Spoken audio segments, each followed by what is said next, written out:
Telugu Desam party, Janasena కూటమి అభ్యర్థుల ఎంపిక చేయడంలో పూర్తి స్థాయిలో నిమగ్నమై ఉందని చెప్పాలి.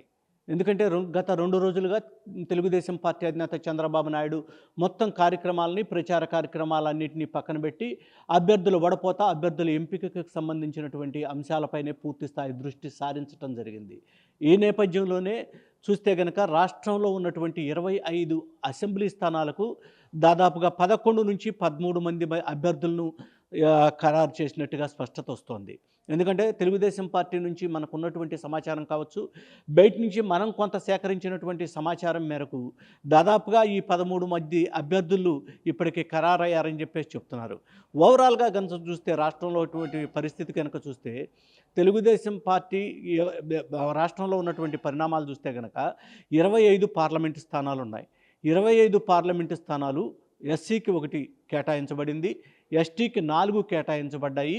మిగిలినటువంటి అంటే మొత్తం 5 సీట్లు రిజర్వ్ సీట్లు పోగా మిగిలినటువంటి 20 స్థానాలు జనరల్ స్థానాలు ఉన్నాయి. అంటే ఎవరు పోటీ చేసినా, ఏ పార్టీ పోటీ చేసినా కూడా ఈ 20 జనరల్ స్థానాల నుంచే పోటీ చేయాల్సిన పరిస్థితి అయితే మాత్రం చాలా స్పష్టంగా ఉందని చెప్పాలి. ఒకవేళ రిజర్వ్ స్థానాల్లో రిజర్వ్ అభ్యర్థులు మాత్రమే పోటీ చేయాలి, కానీ జనరల్ స్థానాల్లో ఎవరైనా పోటీ చేసే పరిస్థితి ఉన్నట్టు. అటు ఓసీ అభ్యర్థులు కావచ్చు, బీసీ అభ్యర్థులు కావచ్చు, ఎస్సీ ఎస్టీకి సంబంధించినటువంటి వాళ్ళు కూడా జనరల్ సీట్లలో పోటీ చేసే అవకాశం అయితే మాత్రం ఉంది అని చెప్పాలి.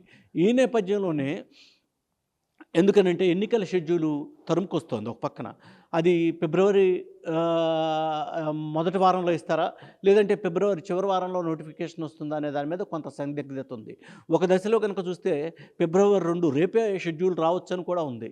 ఈ నేపథ్యంలోనే తెలుగుదేశం పార్టీ అధినేత అయితే మాత్రం పూర్తి స్థాయిలో ఇంటికే పరిమితమయ్యి మొత్తం కూడా అభ్యర్థుల ఎంపిక వడపోతంతా కూడా జరుగుతోంది అని చెప్పాలి. అసెంబ్లీ అభ్యర్థులపైన ఇప్పటికే ఒక స్పష్టత వచ్చింది. ఒక 75 మంది నుంచి 90 మంది అభ్యర్థుల పట్ల స్పష్టత తెలుగుదేశం పార్టీకి వచ్చిందని చెప్పాలి. ఇక పార్లమెంటు స్థానాలు కనుక చూస్తే కనుక మనకున్నటువంటి దీని ప్రకారం అయితే 11 నుంచి 13 స్థానాల్లో పార్లమెంట్ అభ్యర్థులు దాదాపుగా ఖరారయ్యారని చెప్పేసి ఉన్నటువంటి సమాచారం. ఒక విధంగా కనుక చూస్తే ఈ సమాచారాన్ని బట్టి చూస్తే కనుక 11 దాదాపుగా ఏవి అంటే శ్రీకాకుళం నుంచి ఏదైతే సిట్టింగ్ ఎంపీ ఉన్నాడో రామ్మోహన్ నాయుడు తిరిగి పోటీ చేసే అవకాశం ఉంది. అదేవిధంగా అనకాపల్లిని చూస్తే బైరి దిలీప్ చక్రవర్తి తెలుగుదేశం పార్టీ నుంచే పోటీ చేయబోతున్నారు. విశాఖపట్నం మెతుకుమల్లి భరత్ తెలుగుదేశం పార్టీ నుంచే పోటీ చేస్తారు. కాకినాడ పార్లమెంట్ సానా సతీష్ కుమార్ జనసేన నుంచి పోటీ చేసే అవకాశం అయితే ఉంది. ఇక నరసాపురం రఘురామకృష్ణంరాజు తెలుగుదేశం పార్టీ నుంచే పోటీ చేస్తారు. ఇప్పటి వరకు రఘురామకృష్ణంరాజు దాదాపుగా 3 పార్టీల్లో ఏ పార్టీ నుంచి పోటీ చేస్తారు, లేకపోతే ఎక్కడి నుంచి పోటీ చేయొచ్చు అని చెప్పేసి కొంత స్పెక్యులేషన్ అయితే పొలిటికల్ స్పెక్యులేషన్ నడుస్తూ ఉంది. తెలుగుదేశం నుంచి పోటీ చేస్తారా, జనసేన నుంచి పోటీ చేస్తారని ఒక కన్ఫ్యూజన్ ఉంది. ఆ కన్ఫ్యూజన్ క్రియేషన్లో భాగంగానే గనక ఇప్పుడు కొంత క్లారిటీ వచ్చినట్టు నాకైతే కొంత ఉన్న సమాచారం మేరకు స్పష్టత ఉంది. తెలుగుదేశం పార్టీ నుంచే రఘురామకృష్ణరాజు పోటీ చేసే అవకాశం ఉంది. ఇక ఏలూరు గోపాల్ యాదవ్ పోటీ చేయబోతున్నారు. విజయవాడ నుంచి కేసినేని శివనాథ్ చిన్ని పోటీ చేయబోతున్నారు తెలుగుదేశం పార్టీ నుంచి. మచిలీపట్నం నుంచి వల్లభనేని బాలశౌరి జనసేన పార్టీ నుంచి పోటీ చేయబోతున్నారు. నరసరావుపేట నుంచి శ్రీకృష్ణదేవరాయలు తెలుగుదేశం పార్టీ నుంచి పోటీ చేస్తారని బలంగా ఉంది. అదేవిధంగా తిరుపతి ఎస్సీ నియోజకవర్గం అంగలకుర్తి నిహారిక తెలుగుదేశం పార్టీ నుంచే పోటీ చేస్తుంది. రాజంపేట సుగవాసి బాలసుబ్రహ్మణ్యం పోటీ చేస్తారు తెలుగుదేశం పార్టీ నుంచి. హిందూపురం బీకే పార్థసారథి తెలుగుదేశం పార్టీ నుంచే పోటీ చేస్తారు. అనంతపురం కాల్వ శ్రీనివాసులు తెలుగుదేశం పార్టీ నుంచే పోటీ చేస్తారు. నాకున్నటువంటి ఈ 13 మంది అభ్యర్థులకి సంబంధించినటువంటి వివరాలు కొంతమేరకు ఉన్నాయి. అయితే మరికొన్ని నియోజకవర్గాల మీద కూడా నాకు కొంత స్పష్టత ఉంది. ఈ స్పష్టత నేపథ్యంలో మొత్తం కనుక చూస్తే కనుక ఇటు బాపట్ల ఎస్సీ స్థానానికైతే మాత్రం బలమైనటువంటి పోటీ అయితే నడుస్తుంది అని చెప్పాలి. ఎందుకంటే బాపట్ల ఎస్సీ స్థానానికి వచ్చేటప్పటికి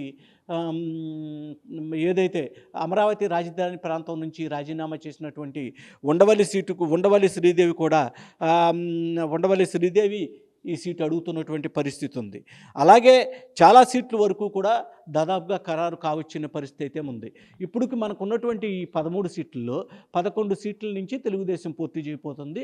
2 సీట్ల నుంచి జనసేన అయితే మాత్రం పోటీ చేయబోతోంది.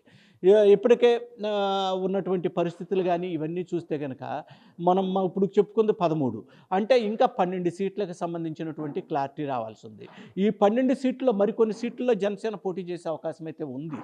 అలాగే ఒకవేళ బీజేపీ కూడా ఈ పొత్తు నేపథ్యంలో కనుక పొత్తుకు సంబంధించి కనుక ముందుకు వస్తే కనుక భారతీయ జనతా పార్టీకి కూడా కొన్ని సీట్లు కేటాయించాల్సిన అవసరం ఉంటుంది. ఇప్పటి వరకు కొన్ని సీట్లు రాజమండ్రి లాంటి సీట్లు ఇంతవరకు ఖరారు చేయలేదు. ఎందుకనంటే ఒకవేళ భారతీయ జనతా పార్టీ పోటీ చేసే పరిస్థితి కనుక వస్తే కనుక రాజమండ్రి కావచ్చు, రాజంపేట కావచ్చు, లేకపోతే కనుక విశాఖపట్నం లాంటి సీట్లుగా, విశాఖపట్నం ఇప్పటికే ఖరారైంది, భారత్ పోటీ చేస్తున్నారు. కాబట్టి ఇవన్నీ కనుక చూస్తే కనుక ఒకవేళ భారతీయ జనతా పార్టీ పోటీ చేస్తే భారతీయ జనతా పార్టీకి కేటాయించాల్సిన సీట్లు కూడా కొన్ని పక్కన పెట్టడం జరిగింది.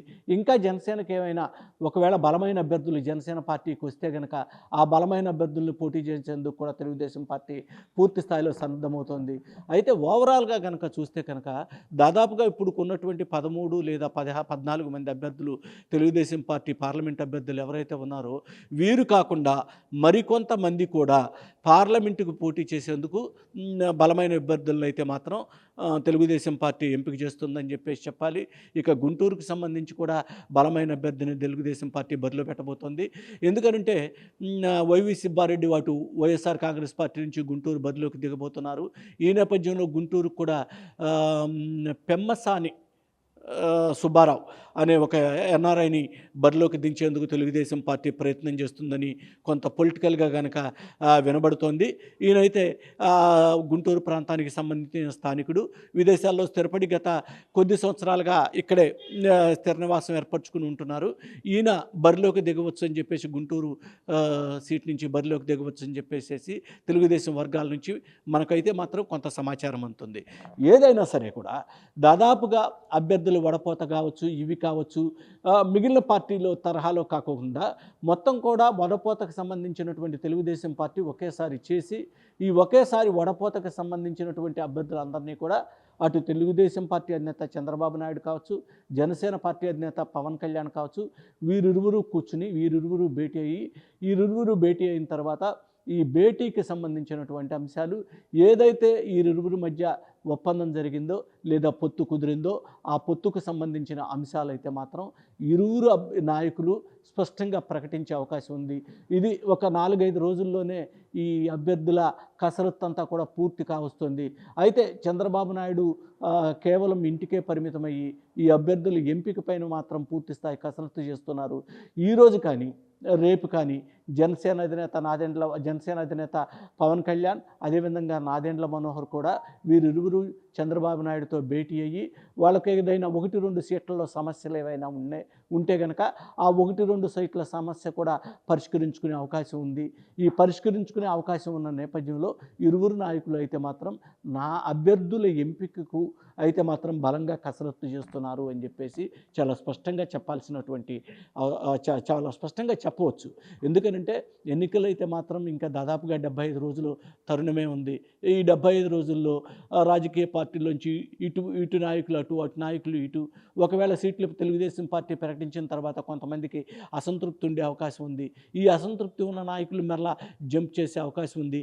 ఇటువంటి పరిస్థితులు కానీ ఇటువంటి పరిణామాలు కానీ ఏమీ రాకుండా ఉండే విధంగా తెలుగుదేశం జనసేన కూటమి అయితే మాత్రం బలమైనటువంటి అభ్యర్థులను, అదేవిధంగా ధీటుగా ఎన్నికలను ఎదుర్కోగలిగే అభ్యర్థులను అయితే మాత్రం, పార్లమెంట్ అభ్యర్థులను అయితే మాత్రం ఖరారు చేస్తుంది అని చెప్పడంలో ఎటువంటి సందేహము లేదు.